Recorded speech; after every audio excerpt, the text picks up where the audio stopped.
We're going to call the meeting of the LPA to order right now.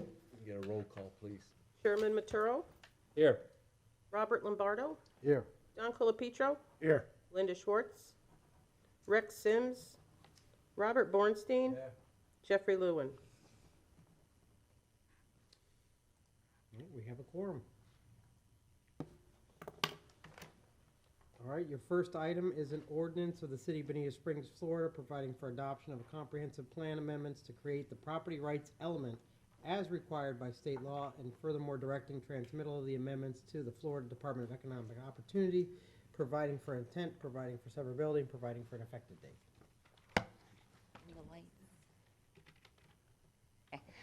Good morning, Chairman and LPA members and members of the public who are joining us from afar. This agenda item before you is a mandatory requirement that was passed by the 2021 legislature. What it's requiring is for local governments to create what they call a property rights element into their comprehensive plan. The comprehensive plan, as some of you may know, has various required elements of the comprehensive plan. So we have our future land use map, transportation element, our future land use element, transportation element, capital improvements element. So this is just another element. And what the statute says is that you need to go ahead and adopt language that, sorry, we have some feedback, okay. That you need to adopt language that essentially does not conflict with what they're calling essentially a statement of rights. And so what I did is I went ahead and put this on the screen, but it's also contained as attachment A in your staff report that goes over what these statement of rights include. And so in discussion with the city attorney's office, and also based on analysis of other jurisdictions and what they have done, such as Lee County and Collier County, they've essentially adopted the statement of rights. So there's no questions. We're not much at risk for litigation or challenges in terms of the state statute or the state coming back saying you adopted something inconsistent with statute. So really that's all it is. The intent of this was to go ahead and protect property rights of property owners. Many jurisdictions, and I think we as well, also agree that there are already protections in the statute to protect property rights. Also based on analysis from other organizations on how they're interpreting this language. They also see this as not only property owner rights in terms of someone affecting their actual property, but also, say for an example, a petition was coming through and affecting property owners within a certain distance. And I can tell you too, the city already has regulations on the books too to go ahead and encourage participation from the public at various stages of the process. So that's really all this is. Derek and I can answer any questions that you might have, but it's a mandatory requirement that we have to do, or we cannot process any other amendments to the comprehensive plan. I have a question. How does this affect the concept of eminent domain? Is that still overriding? No, I mean, eminent domain would be, for instance, if the all of the rights that are listed here, in many ways, this is just a feel-good exercise by the legislature. All of the rights here that are listed are rights that are already recognized in Florida law. There has been a perception, and I'm sure this would be the argument of the sponsors of the bill, that through comprehensive planning and local jurisdictions, land development regulations, that some of these rights are not being adhered to or been eroded. And so what they've asked is that we implement this as part of our comprehensive plan so that all rezonings, all development orders, everything must take into account, the impacts on these rights. But, eminent domain is the ability of the government to acquire property or rights. And there's nothing inconsistent with what these are, because eminent domain requires you pay for those rights. So the recognition doesn't alleviate the government from paying it. Now, nothing here, let's say, I'll go to the right of a property owner to privacy and to exclude others from the property to protect his owner's possessions and property. Okay, well, what does that mean? Does that mean that the city does not have the right to regulate fences? To say, oh, you can put someone comes in and says, I want to put a 15-foot wall up around my property, like a castle. Okay, and we have regulations that say, no, you got to keep it to an 8-foot wall, and it can't, extend beyond the leading edge of the building, that kind of, that person may say, I have a right to privacy. Yes, you have a reasonable right, a well-regulated right to do that. If we were to say you have our code, you cannot put any fences up, and you don't have a right to fence, you don't have a right to landscape barriers around your property. Your property essentially has to be open to the traveling public to walk across your land. Say if you had a property on the beachfront, well, then we would be violating one of these tenets, and conceivably, although it's not eminent domain, we have taken away something without compensation for it, and therefore that they would be entitled to what's known as an inverse taking. Say you instead of eminent domain where you go forward specifically to acquire rights, you've taken away my rights without compensating me. And so that's. I have a question then in regard to that, and I don't want to become too specific, but there is a piece of property on Old 41 which, unless something is done for that, the whole concept of a beautification of a downtown area will be defeated, without mentioning the property area. And that property has multiple problems with it. And I once had a lengthy discussion with the deputy manager about taking that property for eminent domain and making it into basically a parking area space. Too narrow and too long for a park type of thing, but for a parking area, which the downtown area needs. If the city fathers so deemed to do such a thing and offered adequate compensation, naturally under the concept of eminent domain, would this preclude that from occurring? No. No. Okay. I mean, you can go down to four. I mean, most acquisitions by a city are actually done voluntarily. It's not in the city's interest generally to use eminent domain when we could offer money to acquire the rights separately and not go through the process and time of the court. But I understand, and I've had conversations about this with one of the commissioners, but I understand much of the majority of the commissioners do not want to take away private property from anybody, no matter what the property looks like. Mm-hmm. And I don't think that's ever going to change unless somebody changes their attitude, or if somebody says, I think the downtown concept is something that should be aggressively pursued, not over a lengthy period of time until whatever happens, happens. You understand what I'm saying, Derek? I understand what you're saying. What I would say is, with this, so let's say there's a piece of property, and it could be downtown, it could be anywhere, where you might have an individual says, this is my property, Right. and I have the right to make it look like trash if I want to.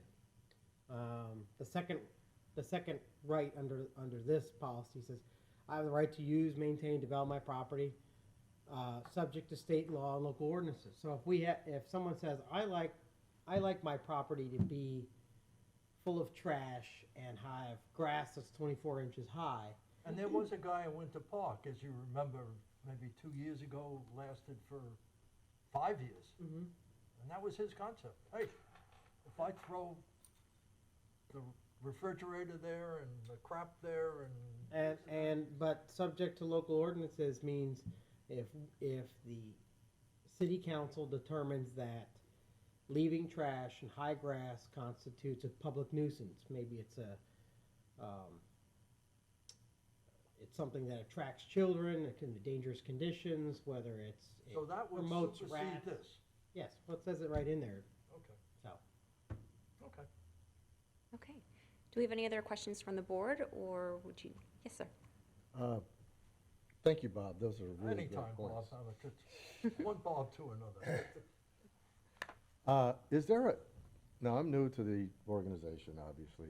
Is there a blight control department in Bonita Springs? Yeah, it's Neighborhood Services Department, that Neighborhood Neighborhood Services, it's a friendly name for saying code enforcement.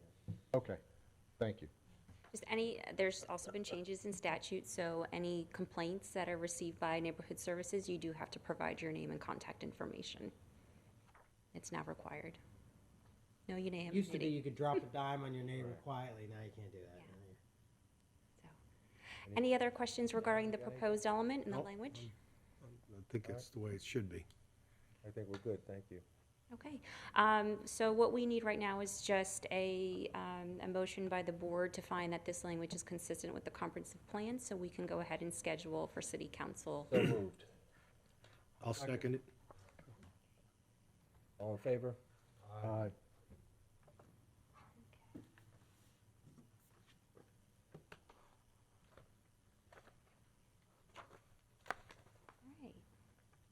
The next item on the agenda is a land development code amendment to go ahead and establish setbacks for alleys. And so in the agenda packet, I went ahead and just provided you a copy of the green sheet that we gave City Council, which provides a summary of why we feel this is needed.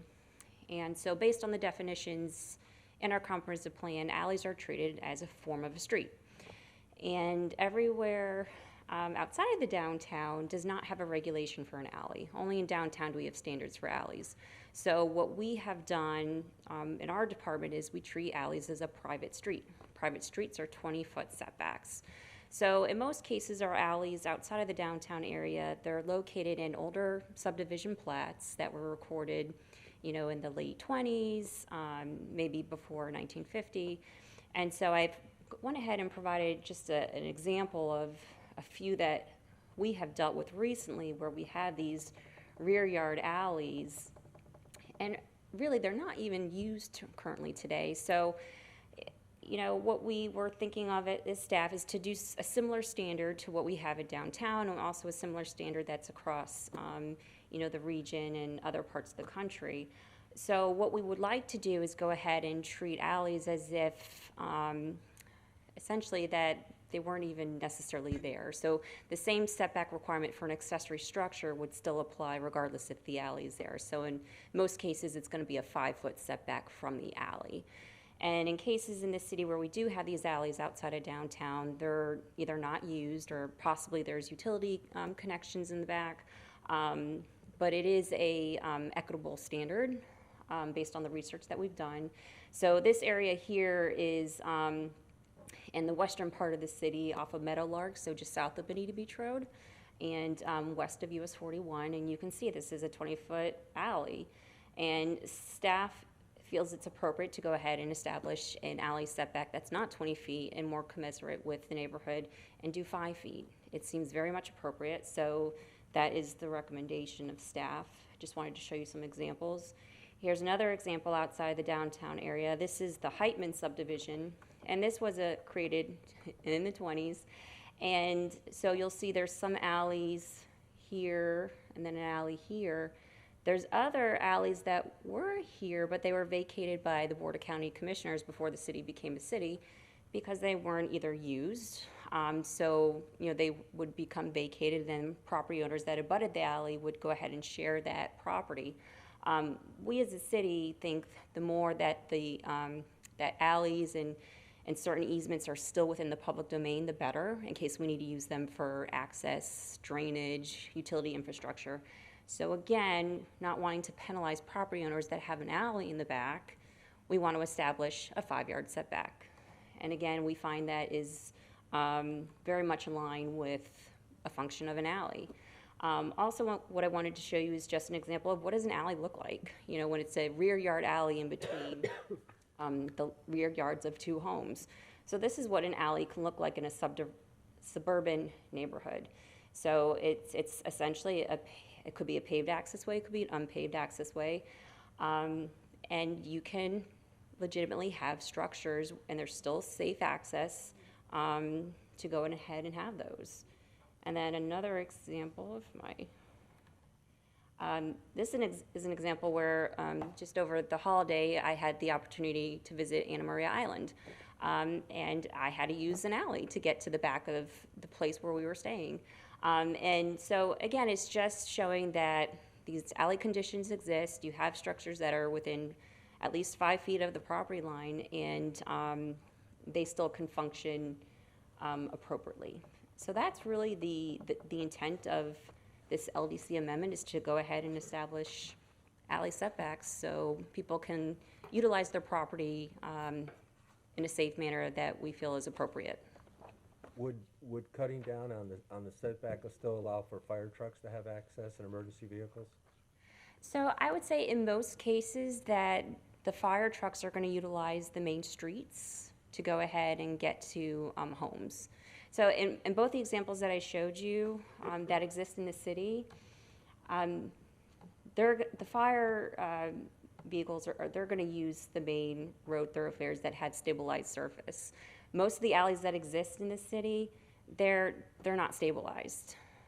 It's just existing ground. I don't even know if a fire department truck would want to go down there if Okay. you're getting stuck. We're talking about most of these are, if not all of them, are not paved. Correct. Thank you. Just as a point of information, they're not supposed to take a pumper off the hard ground, Okay. although they have done it Yes. and been stuck. Do the unpaved alleys, which you say is the majority of them, is there drainage on those areas? It's hard to tell because again, a lot of these subdivisions, they're so old. They were before certain permits were required, before they even recorded easements. It's But if the older Bonita. if you put the setback at 5, doesn't that make that potential? No, it's not it's on the private property itself is what we're regulating. It's the distance from the alley. We are not touching the alley. The alley remains in its original condition. All right, I'll make a motion. Go ahead. I have a question. What purpose in this day and age, if these were done in the 20s, before 1950, and we've got a totally different dynamic today than we had back then, what purpose do these alleys have at this point? It's hard to tell. I mean, there's some property to the west here where they actually do have easements. It could be, sometimes there's power poles at the backyards of these developments. Whereas today, most times in new developments, you're going to have the power, the water, and the sewer along the front. And so the current code requires you actually to have public utility easements along the front of the lots, not the rear. And then two, in newer subdivisions, when we go ahead and review permits for drainage permits and whatnot, you're looking at the whole lot. And depending how the stormwater management system is designed, you might require easements again along the front, could be the sides. It just depends how the water management system was designed. If the city said, I want that alley for some reason, going back to a prior discussion, would this make a difference? These alleys are, based on these plats, are already dedicated to the public. So it's already afforded for the public's purpose. Even though the upkeep is not by the city, and the public can walk on that wherever they want, and literally, if they want, go into the property that's abutting those alleys. Without pulling the actual specifics of the plat and whether or not it addresses that, unfortunately, I cannot I answer mean, that. all right, I'll give you an example of Heitman's Bonita Springs. This is a very old plat. By action of Florida law, these old plats are, when they do dedications to the public, there was no city of Bonita Springs, they're deemed to be basically held in trust by the city. Now, there are all sorts of reasons why people might want these right-of-ways. Maybe they want to have rear entry garages. Maybe they want they want to they do have existing utilities off those accesses. The city technically would say we don't have ownership. We have a easement over those rights. quite frankly, we can only utilize it for the purposes delineated in the original dedication. So, city couldn't turn these alleyways into public parks, or, you know, Or a bicycle path, or, oh, well, I mean, in theory, it could be a multi-use path or something like that. Well, it would have to be something consistent with the original dedication. And, you know, yeah, the public could walk along the alleyway, but they could also walk along the street. That doesn't change anything. Has there been an inspection of some of these alleyways so you can have a first-hand look at what they actually look like today? And, I mean, they may not even be in existence. It may be just vegetation has grown over them, et cetera. And, So I can tell you, I haven't physically been to the site, but we've looked at historical aerials, even present-day aerials with some of the lots in this specific neighborhood, because we actually have a permit for a pool, and they want to go ahead and obviously exercise the maximum use of their property. And, you know, the way the alley language is applied, it's a 20-foot street setback versus when they could have a 5-foot setback. And again, the alley, depending on how it was initially intended on the plat, could be for, it's only 10 feet wide. So whether it's for utilities or some type of rear vehicular access, the fact that you could have a 5-foot setback does not jeopardize the intent or use of that alley. I think, We really need a better standard so people can use their property to the I was fullest. just curious because it seems like this is really antiquated. It is overgrown. I mean, and a property owner could definitely petition the But city to To give vacate. the homeowner more access to their property, I think is a good thing. Correct, and that's what we would like to do. Thank you. You're welcome. Any other questions? I need a motion. so move. I'll second. All in favor? Aye. Thank you very much. That's all I have on the agenda today for city business. Thank you so much. And then our next meeting in January, I don't believe we have any items that are slated for hearings, so you might get January off. Can I get a question in before you? Bob, I would expect you to. Do you hear that, Deborah? Not you, Deborah, my daughter. She lives it. She's a saint.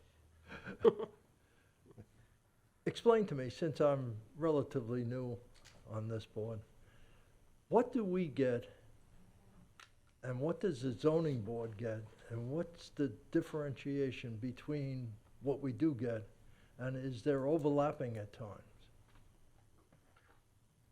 Yeah, there's some overlap. The role of the local planning agency is to look at, well, it's twofold. So there's a statutory duty, and then there's duties that the city council provides. So the local planning agency statutorily is tasked with developing the comprehensive plan, holding public hearings and workshops on the comprehensive plan, and reviewing petitions to amend the plan and land development regulation changes, which are to review for consistency with the plan. So you have two roles. One is to develop the comprehensive plan, which is the overarching policy for land development and future land development within the city. That includes infrastructure parks and includes densities, includes the whole gamut of what is used for planning, future planning purposes. And then you are also tasked with reviewing individual petitions and code amendments to determine whether they are consistent with the comprehensive plan. And you've done both of those today. You adopted a revision to the comprehensive plan, one that's required by state law, and you reviewed a set of code changes for their consistency with the comprehensive plan. Now, in most cases, does the setback from an alleyway sound like something it's going to trigger? No, that came to you purely as a result of it's a requirement that comes through this board. The bigger question that you discussed about alleyways in general and should we be planning for them, That's the kind of thing that is the bigger picture item that the local planning agency should be looking at. Zoning board, and in many jurisdictions they're just like, usually they're limited to being a board of appeals for special exceptions and variances and stuff like it. Also looks at rezonings. And so they're looking at not the future planning elements, but the planning elements of today. Is this zoning more appropriate today than the zoning that exists there? So when a developer comes in to the city Mm-hmm. and requests either a change for property that's already being used in another way, or they want to take a vacant property and create a development, create a group. And I ask this for a reason. When Chris came with his father and wants to put in the trucks, the food trucks, and he says, I don't know if I'm coming before you, but I know I'm going before the zoning board. And I'm just wondering, That would be, that's because that is a special exception. And so, let me do this, and I'll ask Jackie to walk you through the hypothetical situation. I'll call it a blank, vacant piece of property that has a comp plan designation that doesn't make any sense, and has a zoning doesn't make any sense, and the property sit for many years. I'll ask Jackie to walk you through what are the various steps that property owner goes through from the planning stage, the zoning stage, to ultimately then coming in to get a building permit. Like, where do you fit in the arc?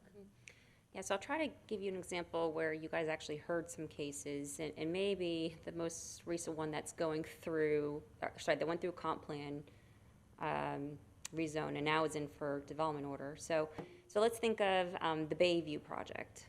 Okay, so Bayview, they had a comprehensive plan designation on a map, and also text, which is the comprehensive plan. Again, that's the document that you are charged with reviewing for consistency. And in this case, they had to change text. They had to change the color on the map of some of the property. So in that instance, we had a comprehensive plan map and text amendment, which had to go before the local planning agency for consistency with the comp plan, and then ultimately to city council, then the state for review, and then back to council for adoption. So again, the comprehensive plan, that's our long-range plan for how we want to see that property develop in the future. With that, they had a zoning category that had to go with that land to go ahead and implement the broad uses and density that was asked for in that comprehensive plan category. And so that zoning, again, it's what I call like the nuts and bolts. It's where the rubber meets the road. So that's going to specifically discuss the placement of the buildings on the zoning master concept plan. It's going to specifically set your setbacks. It's going to look at the parking, the number of specific boats, use, slips, entrances. slips of boats. So those are specific. It's just a more detailed analysis of a plan to implement that project. And in that instance, that application, it's a plan development rezoning application. So that application went to the zoning board for their review and recommendation, and then ultimately for city council for their decision, which in that case was recommended for approval. The next step is what we call the local development order phase. That's site permitting. We call them local development orders. Collier County calls them site development plans. So it's your site planning where you get into, again, more detail. It's the engineering drawings. So you have engineered plans with measurements on access ways, parking lot spaces, the size and width of buffers, the types of plant materials. So you got civil engineering plans, you have landscape plans, you have architectural plans, you have photometric plans, which is your lighting. So it's just another step of the process where you just review the implementation of that zoning master concept plan. And then you go for vertical building permits. And that's, But we reviewed this, didn't we? this particular You review project? this, so the way to look at this is, you know, Wait a minute, Derek, let me Okay. just finish my thought, because I'm so old, I keep forgetting where my train of thought is. Right, Deborah? Not you, Deborah, my Deborah. I remembered that. You did remember that. We reviewed it, and we approved it on a 4-1, if I remember right. And there was some provisos that I put in there, especially about the egress and entrance for trucks and down Terry and Bonita Graham. And then I understand the city reviewed it and turned it down, the council turned it down. Yeah, well, Bayview's up by, kind of near the Estero boundary, Yeah, right. so that's Coconut Road, so it Right. doesn't impact Terry Street. No. Yes, you're right, this was the other project. That's But probably that one, we did 4-1, and there was a whole gripe about, they wanted an extra, the community wanted an extra boat slip. correct. Am I right? Yeah. That was Bayview. As I said, my memory is who knows where half the time. And then the city turned it down. They did not actually. City council voted to approve that zoning document. So they approved the comprehensive plan change, they approved the zoning ordinance for the plan development. So it has obtained its approvals from the city. I was told it was turned down, but that it would be reversed, or hopefully Yeah, reversed. not for Anyway, Bayview, yeah. No, I mean, I think you're thinking of the Saphira project that was approved and denied. The one we're currently being sued over. Yeah, and I'm not gonna, I won't get into that one because it's in current litigation, but the way to think about this is, think about your old televisions, and so I'm gonna use television as a stand-in. There's the low resolution, the high up, the 10,000-foot view of the development of the city. That is the role of the local planning agency. Way up high, and Jack used the term colors, what color of the map is it? And then we move down to the zoning level and the zoning board, and that is high definition. That is, now I can just see the colors, and maybe the color went from commercial to commercial with hatching, which means it has even more detail in the particular use. And then you have the 4K version of it when you get really close, and that's the development order stage. And that's a staff-driven, because that's almost all technical at that stage. So you approve the low-resolution, high-level plan. The zoning board is involved in reviewing and recommending at the high definition, where they're actually looking at site plans and some of that element. Not always, but sometimes. And then the development order is, exactly how many inches of stormwater are going to be coming off of this parking lot. That level of detail, and that's the way it. To sum it up, is we exist because the state mandates that we exist. Whether we have teeth or not, we can approve something and say, hey, we'll give it the green light, and then. I don't wanna discount your role. If this was and I'll use the Village of Estero as an example, who had an early planning board. They were a brand new municipality. And so they could take the old Lee County plans and just say, we'll just implement the old Lee County plans. But they chose to develop their own plans, and at that level, even though much of the village was built out, the planning board had a lot of work to do, even at the low resolution stage, to figure out how do we want the village to be developed. And if this was a brand new community, you guys would be meeting around the clock doing stuff. The city of Bonita Springs, 20 years old now.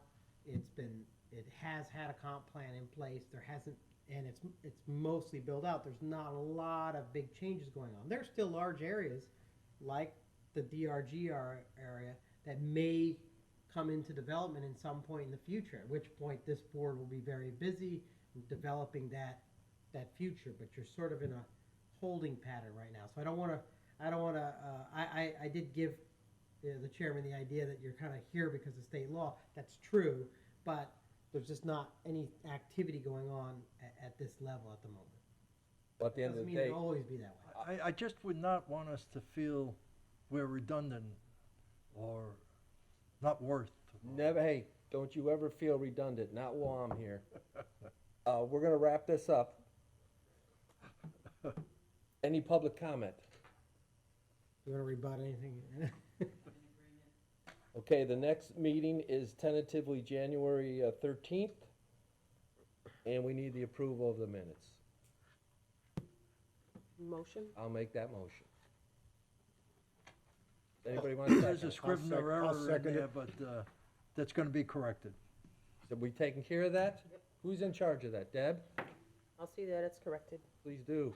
Thank you. All in favor? Aye. Aye. Adjourned. Thank you very much, everybody. Mr. Wait a Chairman. minute, sir. Before we adjourn, one of our members is not here today. That would be Mr. Rex Sims. If there's an elder statesman among this group, that's Rex. Rex is a charter member of the local planning agency. Unfortunately, I fall next in line. I came on about 6 months after.